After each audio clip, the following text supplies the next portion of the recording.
পৃথিবীর কেউ তোমার কিছু দিতে পারে না।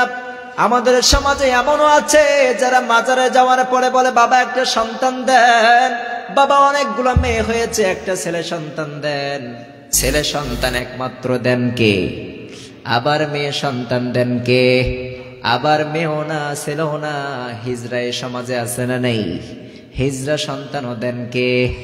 সব কিছু একজন দিতে পারেন, তিনি কে? ইদা সাআলতা ফাসআলিল্লাহ। তোমার জীবনে যতগুলো চাওয়া আছে, যতগুলো পাওয়া আছে, তুমি একজনের কাছে চাইবা, তিনি কে? পৃথিবীর কারোর কাছে চাওয়া যাবে না, কারোর উপরে ভরসা করা যাবে না, একজনের কাছে চাইতে হবে, একজনের উপরে ভরসা করতে হবে, তিনি কে? আমরা ভরসা করব কার উপরে? আবার আমরা একজনের ইবাদত করি, তিনি কে? আমরা কারোর সামনে আমার মাথাটা নত করি না, একজনের সামনে নত করি, তিনি কে? আবার আমরা যখন নামাজের পাটিতে দাঁড়িয়ে যাই তখন বলি ইন্নী ওয়াজ্জাহাতু ওয়াজহিয়া লিল্লাযী ফাতারাস সামাওয়াতি ওয়াল আরদ হানিফান ওয়া মা আনা মিনাল মুশরিকিন। আমরা নামাজের পাটিতে দাঁড়িয়ে বলি আল্লাহ আমার কারোর সাথে কোনো সম্পর্ক নাই, আমি কারোর দিকে আমার মুখটা ঘুরাই নাই। কার দিকে ঘুরিয়েছি? আল্লাহ তোমার দিকে আমার মুখটা নজর করেছি, মুখটা ঘুরিয়েছি। আর শিরিকের সাথে আমার কোনো সম্পর্ক, শিরিকের সাথে আমার কোনো সম্পর্ক নাই। আবার হাজী সাহেবরা যখন হজ করতে যায় এরা সর্বপ্রথম একটাই স্লোগান দেয়। কি স্লোগান দেয় সেটা বলেন তো? হাজী সাহেবরা যখন কাবা চত্বরে ঘোরাফেরা করে তখন কি দেয়? লাব্বাইক লা শারীকা লাক লাব্বাইক, ঠিক কি না? আল্লাহ শিরিকের সাথে সব সম্পর্ক আমরা বিচ্ছেদ করে এসেছি। শিরিকের সাথে আমাদের কোনো সম্পর্ক, শিরিকের সাথে আমার কোনো সম্পর্ক নাই। কিন্তু শিরিকের সাথে যারা এই সম্পর্ক করবে তাদের সাথে সম্পর্ক বিচ্ছেদ করবে কে? এজন্য শিরিকের সাথে আমার কোনো সম্পর্ক নাই। এই সমাজের মধ্যে অনেক মানুষ আছে যারা সাপকে পূজা করে, তুলসী গাছকে পূজা করে, আবার অগ্নিকে পূজা করে, চন্দ্রকে পূজা করে, আবার সূর্যকে তারা দেবতা হিসাবে মেনে নিয়েছে। আমাদের 36 কোটি দেবতার কোনো প্রয়োজন নাই, এতগুলো দেবতার পূজা আমাদের দ্বারা সম্ভব।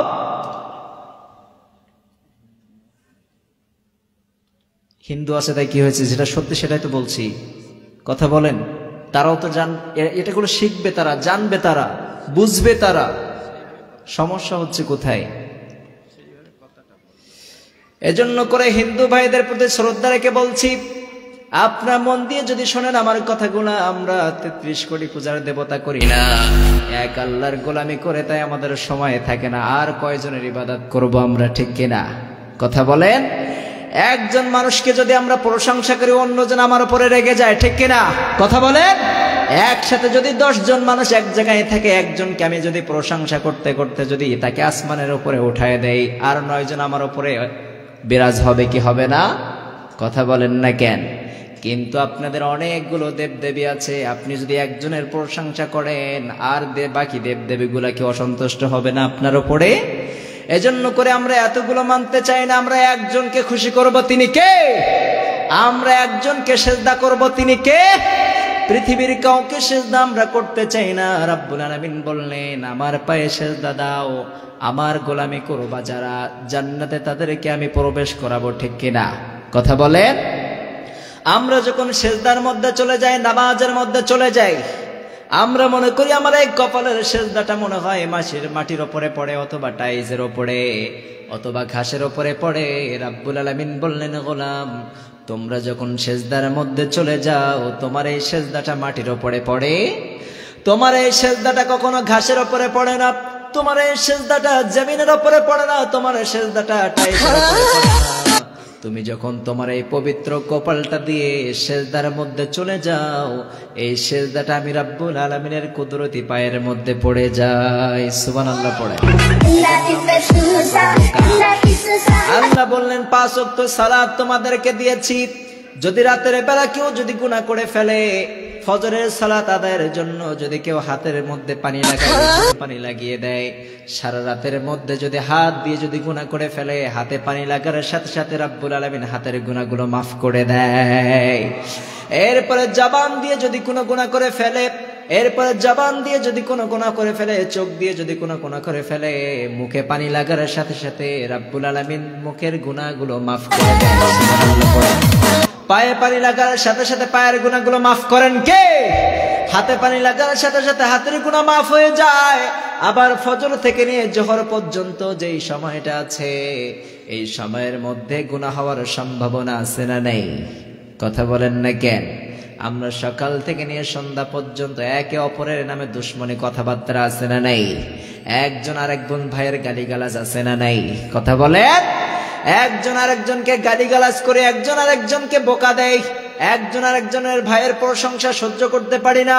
আমাদের সব সময় গুনাহ লেগে আছে। রাব্বুল আলামিন বললেন ফজর থেকে নিয়ে জোহর পর্যন্ত যেই সময়টা আছে, এই সময়ের মধ্যে গুনাহের সম্ভাবনা আছে না নেই? কেউ যদি জোহরের সালাত আদায় করে, সালাতের পূর্বমত কেউ যদি উজু করে, আল্লাহ বললেন গোলাম তুমি যখন উজু করতে যাবা, উজু করার সঙ্গে সঙ্গে রাব্বুল আলামিন তোমার ফজর থেকে নিয়ে জোহর পর্যন্ত যেই গুনাহগুলো করেছো, এই গুনাহগুলো মাফ করে দেয়। এরপরে আসরের সালাত আদায় করার সাথে সাথে মধ্যখানের সময়ের গুনাহগুলো মাফ হয়ে যায়। মাগরিবের সময় একই অবস্থা, ইশার সময় রাব্বুল আলামিন বললেন তোমরা যদি ইশার সালাত আদায় করো, কেউ যদি ইশার সালাত আদায় করে ঘুমের মধ্যে চলে যায়, সারা রাত যতগুলো সে যদি ঘুমায় থাকে, সারা রাত ঘুমের মধ্যে সেও যদি ইবাদত না করে, সারা রাত তার নামে আমল নামায় সওয়াব লিখে দেওয়া হয়। এজন্য করে একজন সাহাবী বিশ্বনবীকে বললেন, ও নবী, কেউ যদি 5 ওয়াক্ত নামাজ পড়ে তার কই গুনাহ থাকতে পারে নাকি? বিশ্বনবী বললেন, ও সাহাবায়ে কেরাম শোনো শোনো, তোমার বাড়ির সামনে যদি একটা নদী প্রবাহিত হয়ে যায়, ওই নদীতে কেউ যদি গোসল করে তার গায়ে ময়লা থাকে নাকি? একবার গোসল করলেই তো ময়লা সাফ হয়ে যায়। আবার কেউ যদি 5 বার গোসল করে, একবার গোসল করলেই তো ময়লা সাফ হয়ে যায়, 5 বার গোসল করলে তার গায়ে ময়লা থাকতে পারে? ওই নামাজ হলো ওই 5 ওয়াক্ত নদীর 5 ওয়াক্ত সালাতের মতো, নামাজ হচ্ছে গোসলের মতো। কেউ যদি ফজর পড়ে, যেমন তার গায়ে ময়লা থাকতে পারে না একবার গোসল করলে, কেউ যদি 5 বার দৈনিক সালাত আদায় করে, 5 বার নদীতে গোসল করলে যেমন তার গায়ে ময়লা থাকতে পারে না, কেউ যদি 5 ওয়াক্ত সালাত আদায় করে, রাব্বুল আলামিন বললেন তার গায়ে গুনাহের ধুলাবালি থাকতে পারে। আমাদের সালাত আদায় করার দরকার আছে না নেই? বেশি না কম? কম। এজন্য করে রাব্বুল আলামিন বললেন 7 শ্রেণীর মানুষকে আমার অপছন্দনীয়। এর মধ্যে 1 নম্বর হলো মুতাদুন, অর্থাৎ সীমা লঙ্ঘনকারী ব্যক্তি। সাইয়েদনা সালেহ আলাইহিস সালাতু ওয়াস সালাম রাব্বুল আলামিনের কাছে বললেন, রাব্বুল আলামিন আমার কওমরা মুসলিম হতে চায়, আমার কওমরা একমাত্র আপনাকে অনুসরণ করতে চায়, কিন্তু তাদের একটাই মাত্র মুজিজা দেখাতে হবে। এই পাহাড়ের ভিতর থেকে অথবা এই পাথরের ভিতর থেকে একটা গাভীন উটনি বের করতে হবে। রাব্বুল আলামিন বললে ঠিক আছে সালেহ, তুমি এই পাহাড়কে আদেশ করো, অবশ্যই পাহাড় তোমাকে কথা মতো পাহাড়ের ভিতর থেকে একটা উটনি বের হয়ে আসবে, যে উটটা হবে 10 মাসের গর্ভবতী। এরপরে বের হওয়ার সাথে সাথে বাচ্চা ডেলিভারি হবে, এরপরে ওলান থেকে দুধ বের হবে, তারা পান করতে পারবে, কোনো সমস্যা। সাইয়েদনা সালেহ আলাইহিস সালাতু ওয়াস সালাম হেডকোয়ার্টারে ফোন করলেন, সব যোগাযোগের ব্যবস্থা হয়ে গিয়েছে। এরপরে সালেহ আলাইহিস সালাতু ওয়াস সালাম অর্ডার করলেন, এই পাহাড় তোমার ভিতর থেকে একটা গাভীন উটনি বের করে দাও।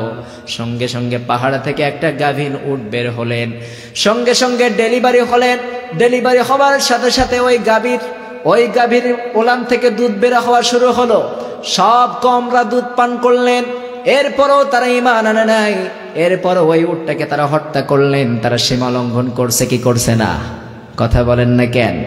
তারা রাব্বুল আলামিনের দেওয়া প্রদত্ত মুজিজার একটা উটকে তারা হত্যা করেছে। সীমা লঙ্ঘন হয়েছে কি হয় নাই? যখনই সীমা লঙ্ঘন করলেন রাব্বুল আলামিন তাদেরকে ধ্বংস করে দিলেন, ঠিক কিনা? যারাই সীমা লঙ্ঘন করবে রাব্বুল আলামিন তাদেরকে ধ্বংস করে দিবেন। সীমা লঙ্ঘনকারী যুগে যুগে অনেকগুলো এসেছে। সাইয়েদনা ইব্রাহিম আলাইহিস সালাতু ওয়াস সালামের জামানায় নমরুদ এসেছিল, এ সীমা লঙ্ঘন করেছে, ধ্বংস করে দিয়েছে কে? সাইয়েদনা ইব্রাহিমকে আগুনের মধ্যে নিক্ষেপ করলেন, রাব্বুল আলামিন সহ্য করে নিলেন। এরপরে সাইয়েদনা ইব্রাহিম আলাইহিস সালাতু ওয়াস সালাম আগুনের ভিতর থেকে বের হয়ে এলেন, আগুন কিছু করতে পারছে নাকি? এরপরে নমরুদ বললেন এভাবে হবে না, সাইয়েদনা ইব্রাহিমের যে সৃষ্টি করেছে সাইয়েদনা ইব্রাহিমের রবকে হত্যা করতে হবে। বলেন নাউজুবিল্লাহ। সাইয়েদনা ইব্রাহিম আলাইহিস সালাতু ওয়াস সালামের জামানায় যে নমরুদ ছিলেন কতটা সীমা লঙ্ঘন করেছে, এরপরে একটা শকুনের পিঠে উঠলেন, এরপরে একটা তীর নিলেন, শকুনের পিঠে ওঠার পরে তীরটা নিক্ষেপ করলেন রাব্বুল আলামিনকে মারার জন্য। পড়েন নাউজুবিল্লাহ। যখনটা তীর নিক্ষেপ করলেন, তীর নিক্ষেপ করার সঙ্গে সঙ্গে রাব্বুল আলামিন বললেন ওর মনের আশাটা একটু পূরণ করে দেই। রাব্বুল আলামিন বললেন ও জিবরিল, এই যে নমরুদ তীর নিক্ষেপ করলো, তীরটাকে ধরো। সাইয়েদনা জিবরাইল আলাইহিস সালাতু ওয়াস সালাম তীরটাকে আঁকড়ে ধরলেন। এরপরে রাব্বুল আলামিনকে বললেন, রাব্বুল আলামিন তীরটাকে ধরলাম, এবার কি করবেন? রাব্বুল আলামিন বললেন তীরের মাথায় একটু রক্ত লাগিয়ে দাও। তীরের মাথায় যখন রক্ত লাগিয়ে দিলেন, তীর নিক্ষেপ করলে আবার ফিরবে কোথায়? কথা বলেন। জমিনের দিকে আবার চলে আসবে। যখন জমিনের দিকে আসলেন, তীরের মাথায় কি লাগানো আছে? তীরের মাথায় যখন রক্ত দেখলেন, নমরুদ তো খুশি হয়ে গেলেন। নমরুদ যখন খুশি হলেন, বললেন ও ইব্রাহিম, তোমার রবকে মেরে ফেলেছি। নাউজুবিল্লাহ পড়েন। তোমার রবকে আমরা মেরে ফেলেছি। নমরুদ তো বিশাল খুশি হয়েছেন, কিন্তু রাব্বুল আলামিন এই যে খুশি তাদেরকে দেখে রাব্বুল আলামিন বললেন নমরুদ, তুই অনেক বাড়াবাড়ি করে ফেলেছিস, সীমা লঙ্ঘন করে ফেলেছিস। তোকে ধ্বংস করার জন্য কোন দুনিয়ার কোন আমি অস্ত্র ব্যবহার করব না, বড় কোন অস্ত্র তোকে ধ্বংস করার জন্য ব্যবহার করব না। রাব্বুল আলামিন একটা মশা পাঠিয়ে দিলেন, ন্যাংড়া মশা তার নাকের মধ্যে ঢুকলেন, মাথার মস্তকে যে সমস্যা শুরু করে দিলেন। নমরুদ বললেন যতগুলো জুতা আছে সব আমার মাথায় মারতে থাক, ঠিক কিনা? কথা বলেন। আল্লাহ বললেন যারা আমার সাথে সীমা লঙ্ঘন করবে আমি রাব্বুল আলামিন দুনিয়ায় বেইজ্জতি করব, আখিরাতে জাহান্নাম আছে না নাই? এজন্য রাব্বুল আলামিন বললেন আমার সাথে কখনোই সীমা লঙ্ঘন করবে না। যারাই সীমা লঙ্ঘন করবে আমি রাব্বুল আলামিন দুনিয়াতে তাদের ধ্বংস করব। যারাই সীমা লঙ্ঘন করবে, রাব্বুল আলামিন নমরুদের মতো এত বড় নমরুদের মতো এত বড় জালেমকে ধ্বংস করার জন্য কয়টা মশা লেগেছে? তাও সুস্থ মশা না অসুস্থ মশা? একটা ন্যাংরা মশা দিয়ে রাব্বুল আলামিন সাইয়েদনা আদম আলাইহিস সালাম, সাইয়েদনা ইব্রাহিম আলাইহিস সালাতু ওয়াস সালামের জিনে এত পরিমাণ সাইয়েদনা ইব্রাহিমের উপরে শাসন করেছেন, জুলুম করেছেন। এই জুলুমকারী অত্যাচারকারী নমরুদকে একটা ন্যাংরা মশা দিয়ে ধ্বংস করলেন কে? আমাদেরকেও ধ্বংস করতে পারে কি পারে না? কথা বলেন। এজন্য করে আমরা কখনো বাড়াবাড়ি করব? সীমা লঙ্ঘনকারীকে কে পছন্দ করেন না? কথা বলেন। আবার সাইয়েদনা মুসা আলাইহিস সালাতু ওয়াস সালামকে জালেমের মধ্যে সাইয়েদনা মুসা আলাইহিস সালাতু ওয়াস সালামকে অত্যাচার করেছিলেন ফেরাউন। এত বড় তিনি জালেম ছিলেন, এত বড় সীমা লঙ্ঘনকারী ছিলেন, তিনি দুনিয়ার মধ্যে রব দাবি করেছিলেন, ঠিক কিনা? কথা বলেন। ফেরাউন দাবি করেছিলেন আনা রাব্বুকুমুল আলা, আমি হচ্ছে সব থেকে বড় খোদা। নাউজুবিল্লাহ পড়েন। ফেরাউন বললেন আমি সব থেকে বড় খোদা, আমার উপরে বড় খোদা কেউ নাই। কিন্তু ফেরাউন যে বড় খোদা এই সেই কথা সব জায়গায় সবাই মানলে, ও ফেরাউনের স্ত্রী কি মানছে নাকি? কথা বলেন না কেন? ফেরাউনের স্ত্রী বললেন কে বড় খোদা? আমি তো সব থেকে ভালো জানি।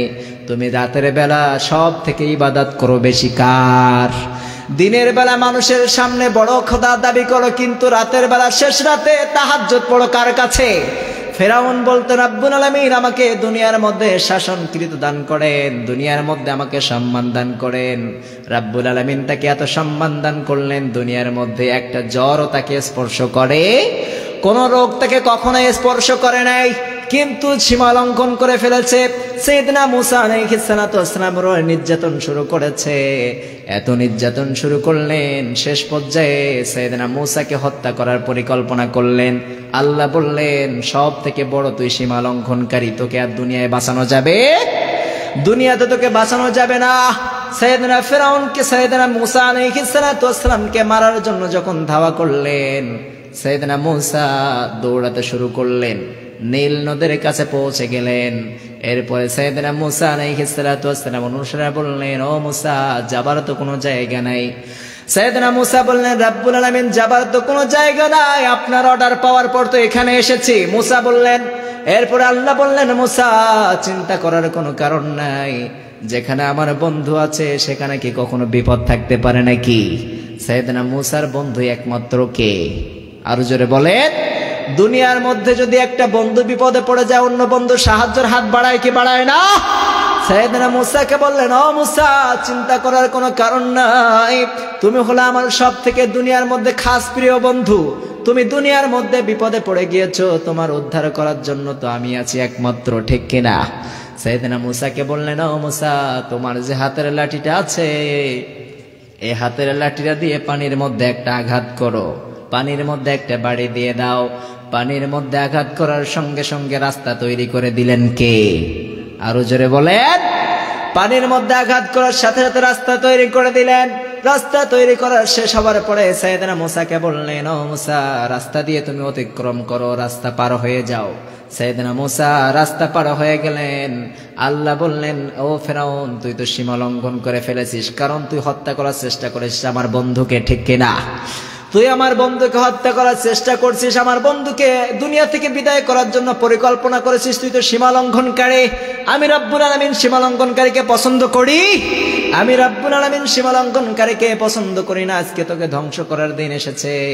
ফেরাউন যখন নদীর কিনারায় আসলেন, মনে করলেন নিজের বাবার রাস্তা। কথা বলেন না কেন? নিজের বাবার রাস্তা ভেবে ফেরাউনও রাস্তার পথে পথিক হয়ে গেলেন। মধ্যখানে যখন চলে গেলেন, দুই সাইডের পানিকে হুকুম করলেন, পানি যেমন ছিল তেমন হয়ে যা। সমস্ত মূসা, সমস্ত ফেরাউন বাহিনীকে ধ্বংস করলেন কে? আরো জোরে বলেন। ফেরাউন যখন হাবুডুবু খায়, আমি বললাম, ফেরাউন তখন বললেন, ও রব্বুল আলামিন, ওই মূসার রবের ওপর ঈমান আনলাম। এরপরে রব্বুল আলামিন বললেন, ও ফেরাউন, তুমি মূসার রবের ওপর ঈমান আনতে চাও? জিব্রাইলকে বললেন, ও জিব্রাইল, দ্বিতীয়বার যেন আমার নাম না ডাকতে পারো, ওর মুখের মধ্যে কাদা ঠেলে দে। কার কথা? আল্লাহ বললেন, দ্বিতীয়বার যেন আমার নাম না নিতে পারে, আমি কিয়ামত পর্যন্ত উদাহরণ করে রাখবো, কিয়ামত পর্যন্ত আমার মুসলিম জাতিদেরকে উপহার দেব। যারাই সীমা লঙ্ঘন করবে, আমার ফেরাউনের দিকে তাকিয়ে দেখ কেমন করে তাকে শুটকি বানায় রাখছি, কে ঠিক কিনা? ফেরাউনকে আজ পর্যন্ত কোনো মানুষের নাম ফেরাউন রাখছে নাকি কেউ? কথা বলেন না কেন? এই এলাকার মধ্যে হিন্দু থাকতে পারে, বৌদ্ধ থাকতে পারে, মুসলিম থাকতে পারে, কিন্তু কারোর নাম আজ পর্যন্ত কেউ ফেরাউন রাখছে নাকি? রব্বুল আলামিন তার নামের ওপরে এতটাই ঘৃণা দিলেন যে পৃথিবীর কোনো মানুষ নাম ফেরাউন রাখে? কারণ এ হলো জালেম, এ হলো সীমাকারীদের, জুলুমকারীদের অন্তর্ভুক্ত, সীমা লঙ্ঘনকারীদের অন্তর্ভুক্ত। যারা সীমা লঙ্ঘনকারীর অন্তর্ভুক্ত হবে, তাদেরকে দুনিয়ায় কোনো স্থান হবে? তাদেরকে ধ্বংস করবেন কে? দুনিয়ার মধ্যে তাদেরকে বিয়োজ্জিত করবেন। যারা সীমা লঙ্ঘন করেছে, নমরুদ সীমা লঙ্ঘন করেছে, দুনিয়ার মধ্যে কোনো মানুষের নাম নমরুদ হতে পারে? আবার ফেরাউন সীমা লঙ্ঘন করেছে, কোনো মানুষের নাম ফেরাউন নাই। আবু জেহেল সীমা লঙ্ঘন করেছে, কোনো মানুষের নাম আবু জেহেল আছে নাকি? কথা বলেন। উদবা, কোনো মানুষের নাম নাই। কিন্তু রব্বুল আলামিন তাদের নামের উপরে এমন একটা ঘৃণার সিল মেরে দিয়েছে, যারা এই সীমা লঙ্ঘন করেছে, কিয়ামত পর্যন্ত তাদের নামের উপরে ঘৃণা লাগে নাকি লাগে না? কথা বলেন না কেন? আজ পর্যন্ত কোনো মানুষের নাম ফেরাউন নাই, আজ পর্যন্ত কোনো মানুষের নাম নমরুদ নাই, আজ পর্যন্ত কোনো মানুষের নাম আবু জেহেলও নাই। এজন্য করে সীমা লঙ্ঘনকারীদের সাথে আমাদের কোনো সম্পর্ক নাই। রব্বুল আলামিন বললেন, যারা সীমা লঙ্ঘন করবে তারা আমার অপছন্দকারী। আবার বিশ্বনবীও বলতেন, সীমা লঙ্ঘনকারীকে কখনোই পছন্দ করতেন না। বিশ্বনবী যখন সাহাবায়ে কিরামদেরকে জিহাদের ময়দানে পাঠাতেন, আর বিশ্বনবী ওয়ার্নিং দিতেন, কখনোই তোমরা বৃদ্ধা মানুষের উপর আক্রমণ করবা না, কারণ এটা হচ্ছে সীমা লঙ্ঘনকারীর অন্তর্ভুক্ত, ঠিক কিনা? কোনো বাচ্চাদের উপরে তোমরা আক্রমণ করবা না, কোনো নারীদের উপরে আক্রমণ করবা না, কোনো পশু পাখিদের উপরে তোমরা আক্রমণ করবা না, কোনো ধানের ক্ষেতের উপরে তোমরা আক্রমণ করবা না, ফল গাছের উপরে আক্রমণ করবা না। আবার যারা জিহাদের ময়দানে তোমাদের সাথে জিহাদ করার জন্য এসেছে, তারা বলে যে অস্ত্র ছেড়ে দিয়ে বলে আমান আমান। যদি বলে আমরা স্যারেন্ডার করলাম, আমরা তোমার কাছে মাথা নত করলাম, তাদেরকে হত্যা করতে নিষেধ করেছেন মুহাম্মদ সাল্লাল্লাহু আলাইহি ওয়াসাল্লাম। এজন্য করে বিশ্বনবীও সীমা অলঙ্ঘনকারীদের পছন্দ করতেন। আমরা সীমা লঙ্ঘনকারীর অন্তর্ভুক্ত হতে চাই নাকি? কথা বলেন না কেন? আমরা সীমা লঙ্ঘনকারীর অন্তর্ভুক্ত হতে চাই না। পড়ে না আমিন? আরো জোরে পড়ে না আমিন? এইভাবে যদি বয়ান করতে থাকে, অনেক সীমা লঙ্ঘনকারী এই পৃথিবীতে এসেছে কি আসে নাই? কথা বলেন না কেন? সাইয়েদনা লূত আলাইহিস সালাতু ওয়াস সালামের কওমরাও সীমা লঙ্ঘন করেছে। তারা একজন আরেকজনের উপর, ছেলেদের উপর আকৃষ্ট হয়েছে।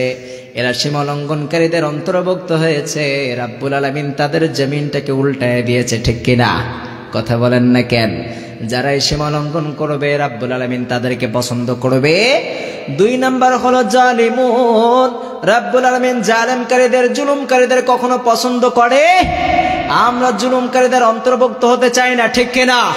একটু ক্ষমতা পাওয়ার পরে গরিবের উপরে জুলুম করে এমন ডাকাত এই সমাজে আছে না নেই? কথা বলেন না কেন?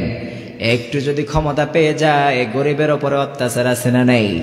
আবার ধনী মানুষ গরিবের উপরে জুলুম করে আছে না নাই? রাব্বুল আলামিন বলেন সব গুনাহ আমি ক্ষমা করব, কিন্তু জালেমকারীদের ক্ষমা আমি করব। কারণ যাদের উপরে জুলুম করেছে যতক্ষণ না পর্যন্ত তার কাছে ক্ষমা না চাবে আমি রাব্বুল আলামিন তাকে কখনো ক্ষমা করব? আপনি যদি কারোর মনে কষ্ট দিয়ে থাকেন রাব্বুল আলামিনের কাছে যতবার তওবা করেন না কেন, যতবার আপনি নামাজ পড়েন না কেন, যতবার তওবা করেন না কেন, যত সিজদাকারী হন না কেন, যত নামাজি হন না কেন, যত রোজাদার হন না কেন, আবার হাজী সাহেব হন না কেন, যতক্ষণ না পর্যন্ত আপনি যাকে কষ্ট দিয়েছেন তার থেকে মাপ না চাইবেন ততক্ষণ পর্যন্ত আপনাকে ক্ষমা করবে না একজন, তিনি কে? কথা বলেন না কেন? এটা হচ্ছে আপনি তাকে মনে কষ্ট দিয়েছেন। রাব্বুল আলামিনের সামনে সব গুনাহ মাফ হয়ে যেতে পারে। পাহাড় সমান অপরাধ করে ফেলেছেন, কোটি কোটি অন্যায় করে ফেলেছেন, হাজারো অপরাধ করে ফেলেছেন। আপনি যদি নামাজ কাজা করেন, আপনি যদি জিনা করেন, আপনি যদি চুরি করেন, আপনি যদি অন্যায় করে ফেলেন, সব অন্যায়গুলো আপনার মাফ হবে। আল্লাহর কাছে যদি তওবা করেন রাব্বুল আলামিন ইচ্ছা করলে সব গুনাহ আপনাকে ক্ষমা করে দিতে পারে কি পারে না? সব গুনাহ ক্ষমা করতে পারে, কিন্তু জালেমকারীদের কোনো ক্ষমা করবে? কারণ আপনি যার মনে কষ্ট দিয়েছেন তার কাছে যাবেন, যাওয়ার পরে বলবেন ভাইজান আপনাকে অনেক কষ্ট দিয়ে ফেলেছি, আপনাকে অনেক মারধর করেছি, আপনি আমার কথায় কষ্ট পেয়েছেন, আমার আঘাতে আপনি কষ্ট পেয়েছেন, যতক্ষণ না পর্যন্ত আপনি মাফ না করবেন ততক্ষণ পর্যন্ত আপনার পাও ছাড়বো। কারণ দুনিয়ার মধ্যে আপনি একজন মানুষকে কষ্ট দিলেন, ওই মানুষটার কাছে ক্ষমা চাইলে মাপ পাওয়া যাবে, কিন্তু কিয়ামতের ময়দানে যদি এইটা উঠে যায়, কিয়ামতের ময়দানে হাজার হাজার মানুষের সামনে তার সামনে মাপ চাইলে কি মাপ পাওয়া যাবে নাকি? কথা বলেন না কেন? আপনি দুনিয়ার মধ্যে যাকে কষ্ট দিয়েছেন তার কাছ থেকে আগে মাপ চেয়ে নেবেন। এই সমাজের মধ্যে অনেক সন্তান আছে মাকে কষ্ট দেয়, আছে না নাই? আবার এই সমাজের মধ্যে অনেক সন্তান আছে বাবাকে কষ্ট দেয়, আবার এই সমাজের মধ্যে অনেক সন্তান আছে যারা ভাইকে কষ্ট দেয়, বোনকে কষ্ট দেয়, প্রতিবেশীকে কষ্ট দেয়। এই সমাজের মধ্যে এমন মানুষ আছে না নেই? কথা বলেন না কেন? আপনি যদি আপনার মাকে কষ্ট দেন, মায়েরকে আপনি ক্ষমা চেয়ে নেবেন। মায়ের কারণ মায়ের পা ধরতে কি লজ্জা লাগে নাকি? মায়ের কাছে কি ক্ষমা চাইতে লজ্জা লাগে নাকি? মার কাছে যদি আপনি হাজার অন্যায় করেন, কষ্ট দিয়ে দেন, আপনি যদি মাকে বলেন আম্মা জান আপনাকে কষ্ট দিয়ে ফেলেছি, আপনাকে অনেক দুঃখ দিয়েছি, আপনি আমাকে মাফ করে দেন, গভীর রাতে আপনার মাকে যদি আপনি ডাক দিয়ে বলেন আম্মা জান অনেক কষ্ট দিয়ে ফেলেছি, সবাই ঘুমের মধ্যে আছে, আপনি যতক্ষণ না পর্যন্ত আমাকে মাফ না করবেন ততক্ষণ না পর্যন্ত আপনার পা আমি ছাড়বো। এমন করে যদি মায়ের কাছ থেকে ক্ষমা নিতে পারেন তাহলে আর রাব্বুল আলামিন আপনাকে মাফ করে দিবেন। কিন্তু পিতামাতার মনে কষ্ট দিবেন আর কিয়ামত পর্যন্ত সিজদায় যদি পড়ে থাকেন, কাবা ঘরের দেয়াল ধরে যদি আপনি তওবা করতে থাকেন, আপনার তওবা কবুল করবে না কে? যতক্ষণ না পর্যন্ত আপনার পিতামাতাকে কষ্ট থেকে পিতামাতার কাছে ক্ষমা না চাইবেন, যাকে কষ্ট দিবেন তার কাছে ক্ষমা না চাইবেন, আরশের মালিক আপনাকে ক্ষমা করবে? কথা বলেন না কেন? এজন্য যাকে কষ্ট দিবেন তার থেকে আপনি ক্ষমা চেয়ে নেবেন, ঠিক আছে তো? আবার এই সমাজের মধ্যে স্ত্রীর ওপর স্বামীরা জুলুম করে, একটু মিলায় নেন কেমন ভাবে আমরা জুলুম করি।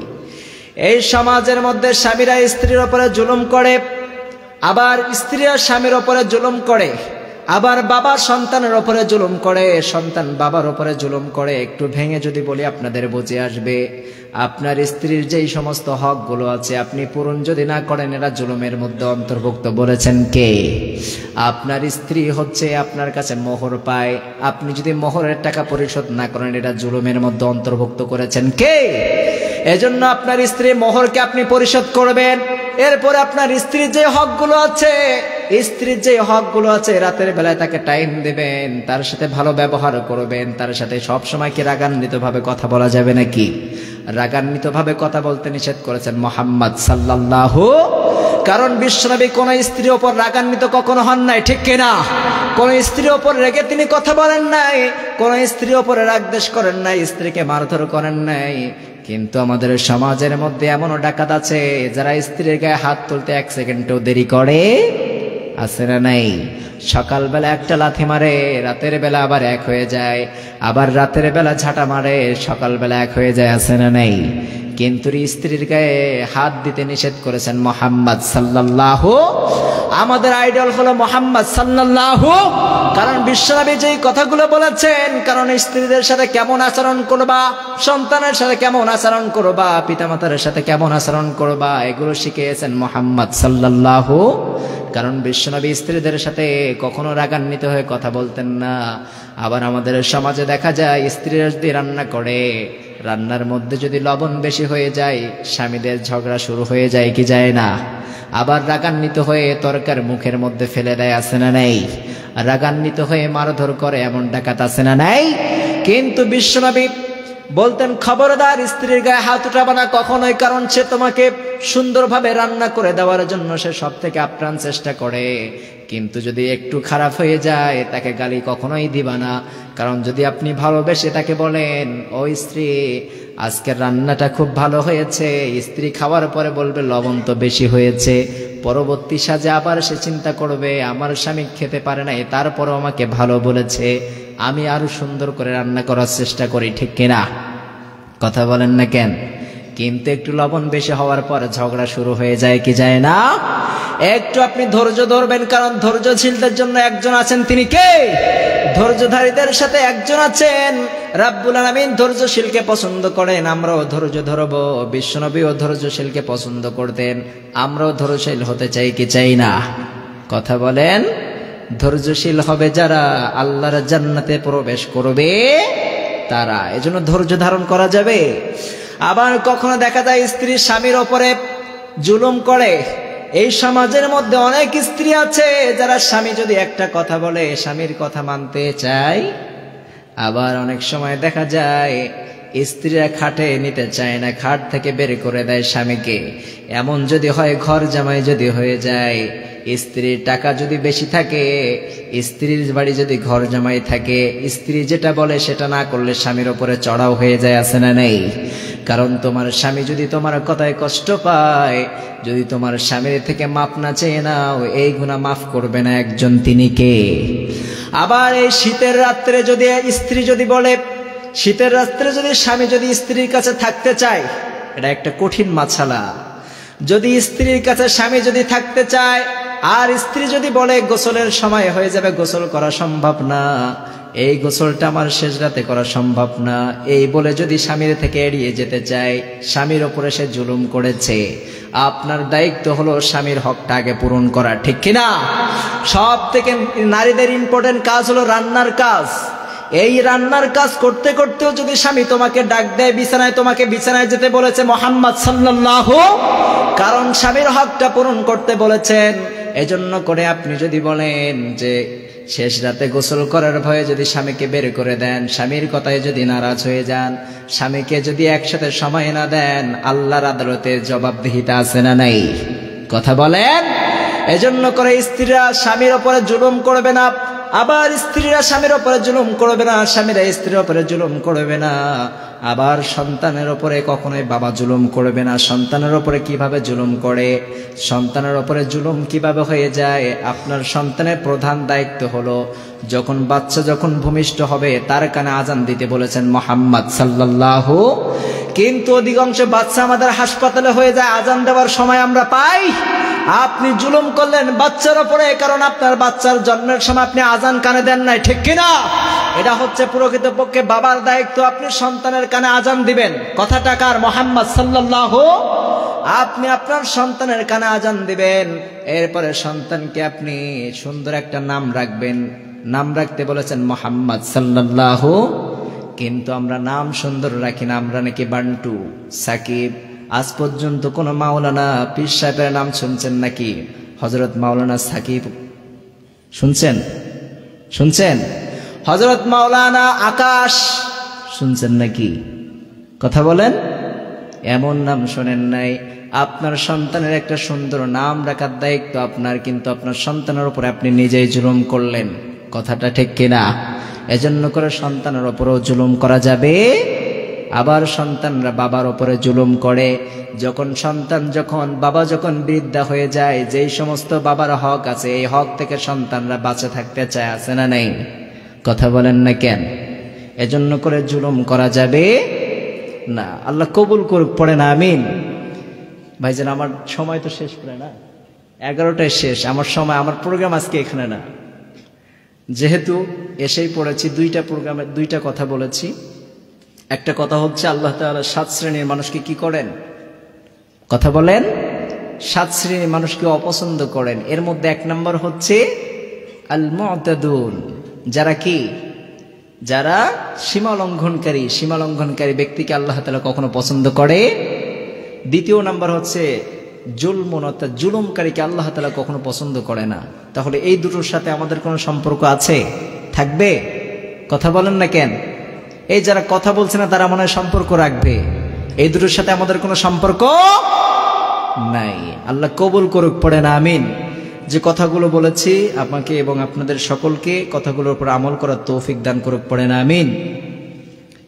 আচ্ছা, বক্তা নিয়ে আসেন হুজুর। যেহেতু 11টা বেজে গেছে, আমার সময় হচ্ছে 11টা পর্যন্ত। আমার এখানে কথা বলার সময় না, কিন্তু ভাই বললেন যে এখানে আসতেই হবে। 1 ঘন্টা সময় দিল, আপনি দিবেন, ঠিক আছে?